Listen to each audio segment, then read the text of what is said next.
correct. So when I say listen, it means you need to be silent. Okay, again, I will share with you this morning's selection about the tale of Tonyo the Brave. I'll read it.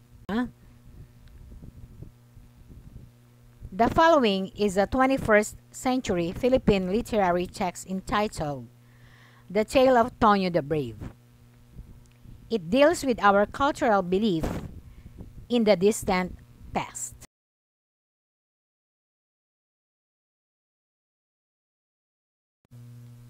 The Tale of Tonyo the Brave by Maria Aleah G. Taboclaon. Come here, mga apo. You want me to tell you a story? Then you must come nearer and sit at my feet. Don't interrupt me, as my memory is as fleeting as the summer breeze, and you may find that an interrupted story is worse than no story at all. I had been telling you war stories before, of things that happened to your father and to your father's father, who was my brother. Now, what I'm going to tell you is a little different, but something that you'll hopefully remember when you find the need for this memory.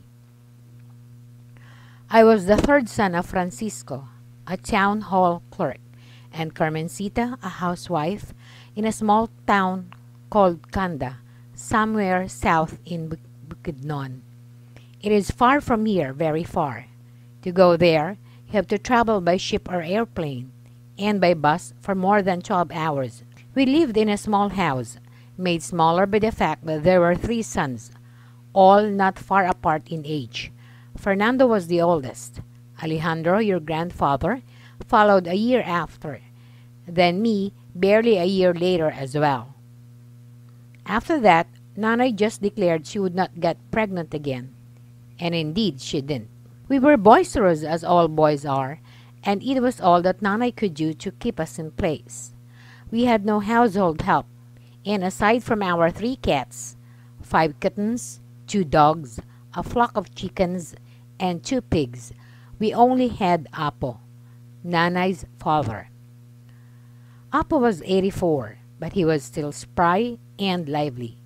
He would wake up early every morning, rouse us out of bed, nag us to do our chores, scrubbing the floor, watering the plants, feeding the animals, among other things, and would then sit in the veranda the whole day, puffing on a rolled betel leaf, spitting out the red goo in a small can beside him.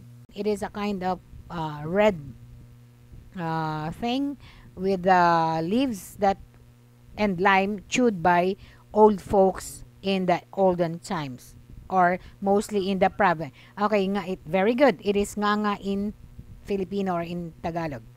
Often, I would sit with Apo, and he would tell me stuff about the war and the times that his family had to leave their home in the middle of the night as the shelling and the bombing started in their town. There were times as well when Apo talked about the nut-like hours, his term for the supernatural. He had seen a kapre, he said. He had also been friendly with a duende and had witnessed a manananggal flapping its wings. I spent so much time with Apo that my brothers picked on me constantly, calling me a sissy.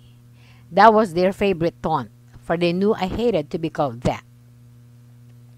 Was it my fault then that sometimes I liked Apo's company better than theirs? I was no wimp. I played their games and excelled at some.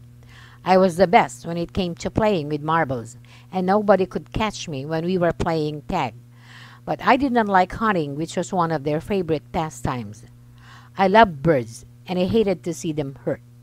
I cried once when I saw Fernando hit Amaya in the chest.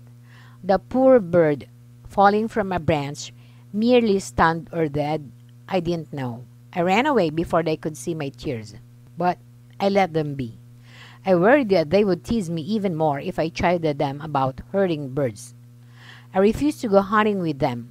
After all, I was still the undisputed champion and had the biggest marble collection in town.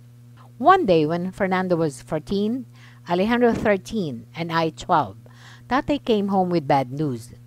The body of Budok, a farmer from another barangay, was found that morning. It was mangled beyond recognition, and only the guitar embossed with his name, lying just a few feet away, and his clothes identified him. A young boy who was looking for his dog found the animal sniffing the body behind a bamboo clump not far from town.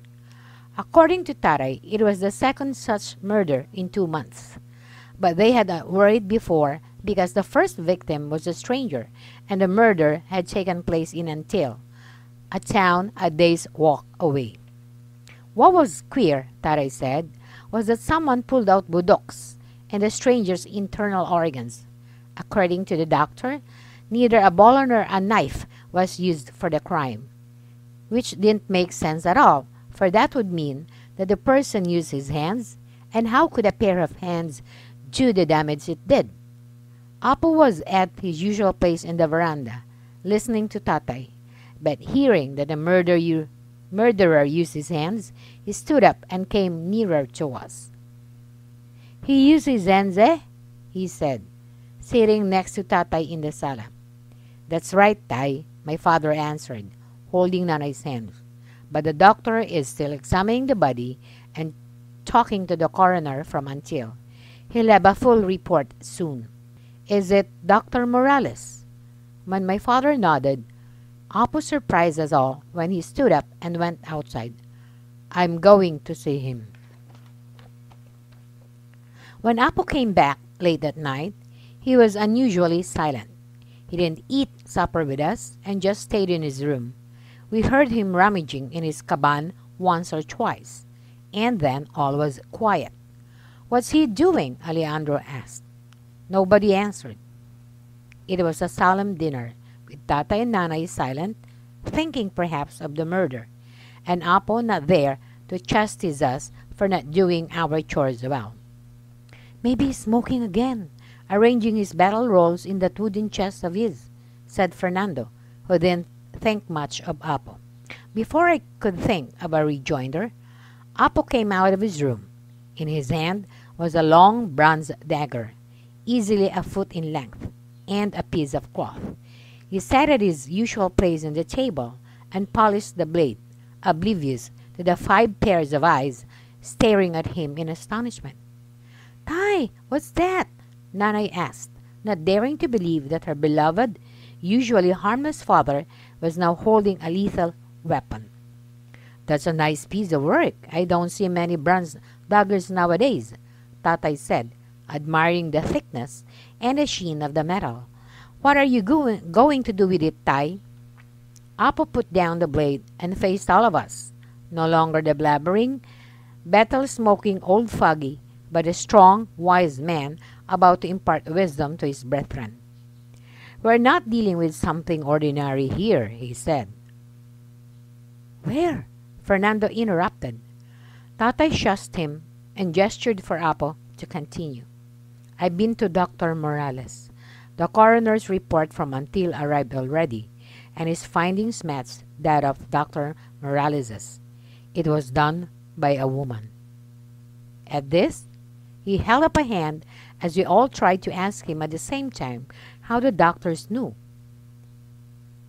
"And personally, I know who did it." At this point, he paused dramatically, and when he spoke, it was barely a whisper. "It was done by the not like ours." Nobody spoke, not even Fernando, whose credulity, I was sure, was already stretched to its limit. I think it was because Apo sounded really ominous. It was a relief then to hear Tatay ask Apo how they arrived at the conclusion, and what type of creature did Apo think the culprit was. To my surprise, Apo turned to me. "You remember the stories I told you, Ton?" I nodded. "Uh-huh. But which?"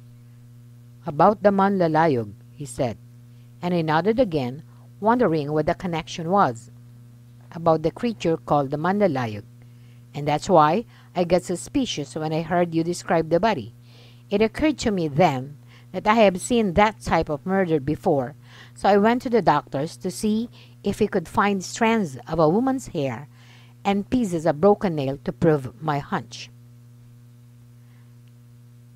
But given that you do find those items which you say you did, how could you conclude that it was the Mandalayog for sure?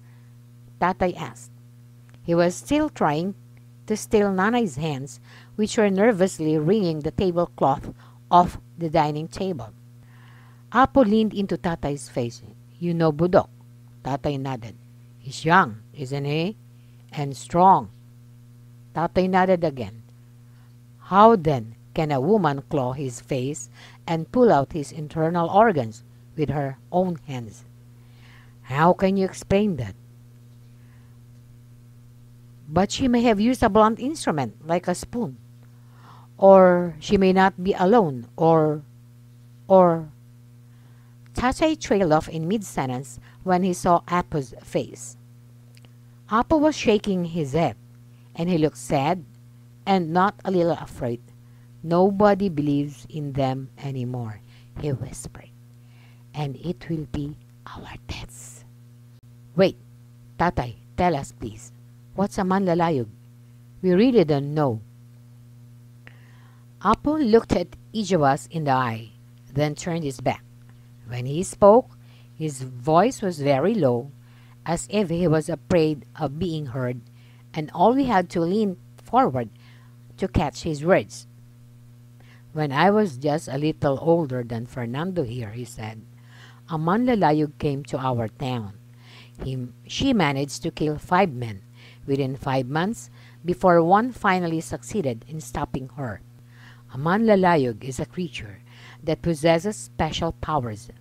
Once she is heard in hunting, killing her becomes a challenge, for she transforms into a very beautiful woman who will certainly use her considerable charm to weaken a man's will. The Manlalayog prowls at night and hunts for men who are alone. Once a man is completely enraptured by her, she will wrestle him to the ground, for she has extraordinary strength, and she will eat his internal organs. And that is not only her power, she will also fool your mind. It was said that there were men who did not come under this spell, but still died because when they met face to face, they just stabbed her, the woman they were facing, not knowing that it was just her image. The real her was behind them. But how can you kill her then? Alejandro interrupted. Stab backwards, I said, before Apo could speak. For even if you don't see her real body, it is there behind you. Apo looked at me approvingly, I thought. Yes, Tonyo is right. You should stab backwards. If it is the right metal, like this bronze blade, once is enough. Then you should run, and run for all you're worth. For even a dying Manlalayog can curse you with her last breath, and that will be the end of you. Nobody spoke, and the air was full of fear and wonder, I thought, for the extent of Apo's knowledge that we had only seen at this moment. But who was the man that killed the Manlalayog in your town? And you didn't tell me about this before, Tay. Nanay was frowning, but she has to let go of the tablecloth and was now absently flattening it. Apo sighed and looked at the dagger, turning it this way and that. He didn't speak for a while, and we all thought he was going to answer Nanay when he finally spoke.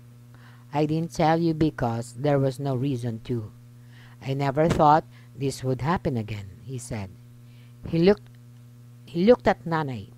The man who killed her was my father, your grandfather, who, I told you, died of malaria when I was 15.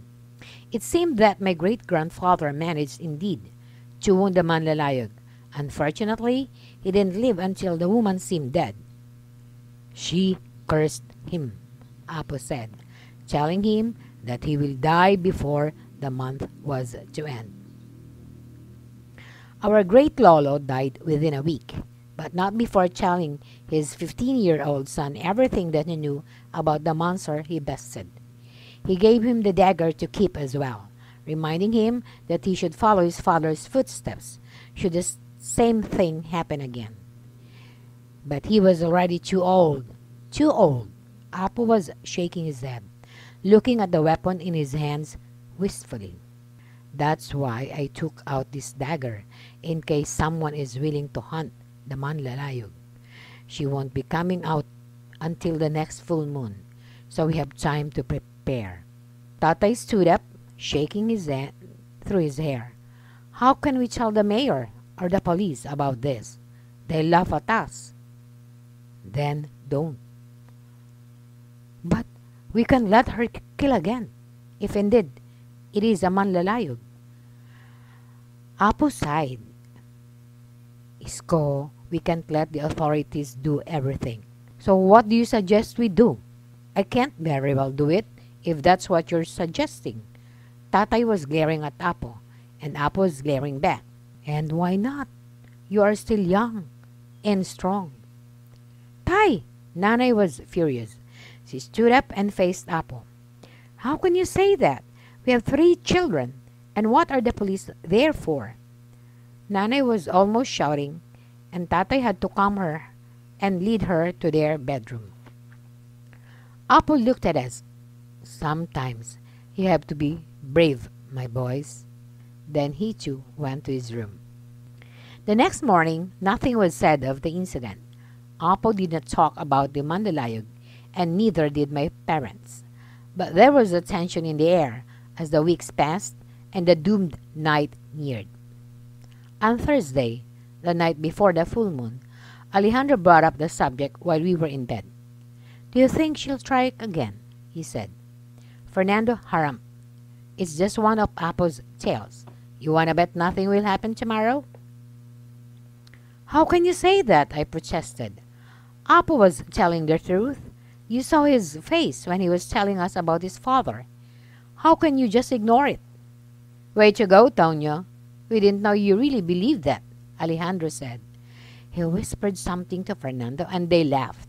Within moments, they were chanting, Sisi, Sisi, Sisi.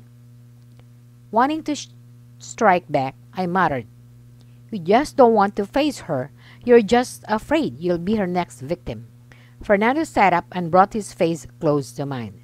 So you're not afraid, huh? Well, brave boy, why don't you take Apo's dagger and find the Manlalayog yourself? Find the Manlalayog? What a crazy idea. She'd have boys like me for breakfast and still have room for more. I turned my back on Fernando and kept silent.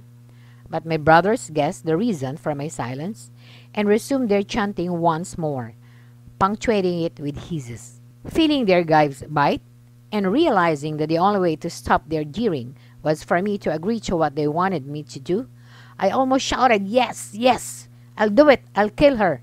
The words had been empty, but when I said them, I realized that I really had to do it, not for my brothers nor for myself, but for my father. If I would not go, and the Manlalayog claimed another victim tomorrow, Tatay would be forced to hunt her himself, despite what Nanay had to say because he would feel obliged. I wouldn't imagine what would happen if he failed. Alejandro touched my arm, suddenly contrite. We didn't really mean that, Ton. We were just teasing. I turned to Alejandro and told him firmly, I hope. No, I'll go. Otherwise, Tatay has to. And you know Nanay is already mad at Apo for saying he has to do it. My brothers realized then what I had already understood, and they too were silent. Fernando slung his arm around my shoulders and said, real softly, Are you sure you can do it, Ton? I looked at him in the eyes and said, just as softly, Yes. The next day my brothers were unusually quiet, thinking perhaps of what I had to do that night. When Apo went to his usual place in the veranda, they helped me to look for the bronze dagger in Apo's bedroom.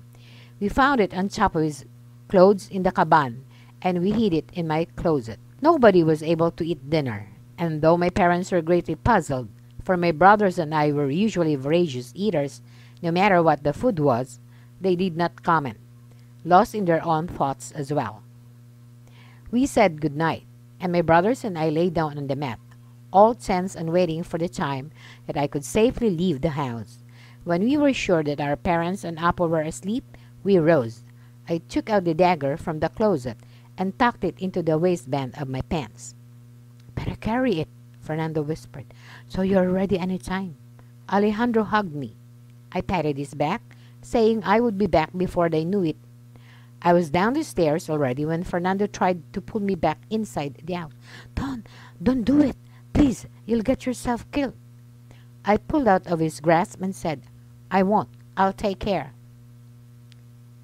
Then I ran into the wide streets and onto the open fields that lay between us and the town proper. I reached the town in 10 minutes. Tired by my run, I plopped down on a bench in the plaza, contemplating my next action. Should I spend the whole night there? The bench was cold, and after my run, the air was chilly. I only had a thin t-shirt and a pair of short pants. Good for running, I thought then. And though I was accustomed to cold weather, the air that night was especially biting. I was shivering within minutes. My heart was beating rapidly. I seemed to be the only one awake in the whole town, and I was sitting in the middle of the plaza with only the bronze Dagger to comfort me. I looked around and everything was in shades of gray. Sambas screeched and a few crickets chirped, but otherwise I was alone, and I could hear noises that my nocturnal companions did not make.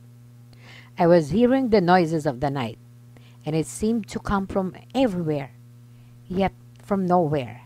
I suddenly had a name for what I felt. Fear. And it was fear that slowly filled my whole being. Finally, I couldn't take it anymore. The bats, the cold, the gray shapes that seemed to be moving toward me, and the utter stillness of everything around me. I stood up and began to run back home, berating myself for the foolishness of my pride and cursing my brothers for forcing me to prove my masculinity. On my way back, passing by the first rice field, I realized that nothing stirred. I slowed down to a walk and listened. Not a single stalk of rice moved. Not a single cricket chirped. I remember thinking that it was too calm, too still. I was halfway through the second rice field when I detected movement ahead of me. I hoped to God that it was only one of my brothers or our neighbor Pilo, the drunkard, or anybody except the one I thought it would be. I was already sweating profusely, though my palms were cold. My grip on the dagger slipped more than a few times, and I had to grope for it on the ground, since I did not want to take my eyes off from what might be in front of me. I suddenly realized that everything was becoming very, very real. My brothers and their dare were a million years away. This was reality. Me holding a cold piece of metal in the middle of nowhere, shivering because of the cold and because of something moving in front of me that I couldn't see. This was my reality, and I was deathly afraid. I considered what to do. Go back to the town and wake someone up to accompany me back home, or go ahead.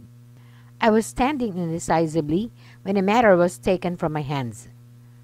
I saw her, just a few steps from me, appearing quite suddenly, all woman, all flesh.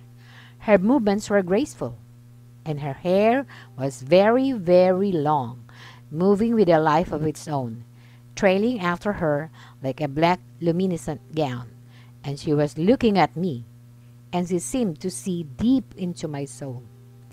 I knew at that moment that it was her, the Manlalayog I had been waiting for and wanting to hurt. But knowing that it was her did not stop my growing interest for her. I let her get closer, fascinated by the way she walked. She was gliding, and her feet did not touch the ground. Of that I could have sworn. When she was nearer enough to touch me, she reached out her hand, and blindly I took it. It was soft, so soft, and I could smell her, the fragrance of the wind and the sea. Slowly, she pulled me against her soft body. I was lost. I could feel it. I was going to return her embrace when my dagger nicked me just a little in the arm, and I woke as if from a dream and saw what was facing me. Without thinking, I stabbed her in the chest, hard, bringing down the bronze weapon into her beautiful bosom with my two hands. To my surprise, my blade passed through her body into thin air, and I almost stumbled. What the? Then I remembered, and in my mind, Apo was screaming, "She's behind you! She's behind you! She's behind you! Stab backwards!" Gripping the metal with all the strength my 12-year-old body could muster, I drove the dagger backwards, not surprised this time when I encountered firm flesh, which quickly yielded and buried my blade to the hilt. The image in front of me vanished, and when I turned around, there she was, the Manlalayog, writhing with pain, clutching her stomach as she tried to quell the flowing of her blood. In seconds, her immaculate gown turned crimson. I ran and never looked back. I found my brothers awake and waiting for me by the door. They told me they were about to wake up my parents and tell them what happened. Then they saw my bloody arm and hands and the blade still dripping with the Manlalayog's blood. Fernando ran to our parents' bedroom and banged for all he was worth, and they came out. Apo came out, and they saw what I had done. All of us went back to the place where I fought the Manlalayog, each of us bringing a weapon, but the Manlalayog was no longer there. All that remained was a bottle of blood, dark and ominous in the moonlight. The next morning, the whole town searched for a wounded woman, and even the local officials were persuaded to join the hunt once we told them what happened. But we didn't find her, nor was any woman reported to have died in the next few days. But the killing stopped after that, and to my brothers, and even to the other children, I was no longer Tonyo the Wimp. Overnight, I had become Tonyo the Brave, and that was the name I became known for the rest of my life. Yes, that was a nice story, my dears. A nice story. But there are no more stories like that. Tomorrow, I'll tell you instead about how the river Pulangi came to be. It too is a nice story. Now you go on up. It's already late. Lolo Tonyo is tired, and you all have to go to school tomorrow. Good night. Good night.